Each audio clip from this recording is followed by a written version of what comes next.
ఎగుమతులు దిగుమతులు లేని ఆర్థిక వ్యవస్థను క్లోజ్డ్ ఎకానమీ అంటారు.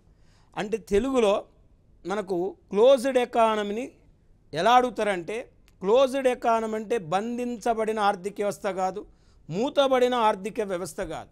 ఎకానమీ పరిభాషలో ఎగుమతులు దిగుమతులు లేని ఆర్థిక వ్యవస్థను నియమిత ఆర్థిక వ్యవస్థ, నివృత్తి ఆర్థిక వ్యవస్థ, సమృద్ధి ఆర్థిక వ్యవస్థ అంటారు.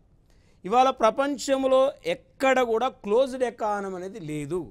అంటే ఎగుమతులు దిగుమతులు లేని ఆర్థిక వ్యవస్థను క్లోజ్డ్ ఎకానమీ అంటున్నామంటే 2020 కరోనా సమయంలో ప్రపంచ దేశాల మధ్య వ్యాపారం అనేది నిలిచిపోయింది కాబట్టి అప్పుడు ప్రపంచ దేశాల్లో క్లోజ్డ్ ఎకానమీ అనేది ఉంది కాబట్టి ఇప్పుడు ఎక్కడ కూడా ప్రజెంట్ ఏ దేశం కూడా ఒక దేశం మీద ఆధారపడుతుంది, మరొక దేశం తనకు అవసరమైన వస్తువులను దిగుమతి చేసుకుంటుంది, తనకు మిగులున్న వస్తువులను ఎగుమతి చేస్తుంది. కాబట్టి ప్రతి దేశంతో వ్యాపారం చేస్తుంది. కాబట్టి ప్రజెంట్ ప్రపంచంలో ఎక్కడ కూడా క్లోజ్డ్ ఎకానమీలు లేవు.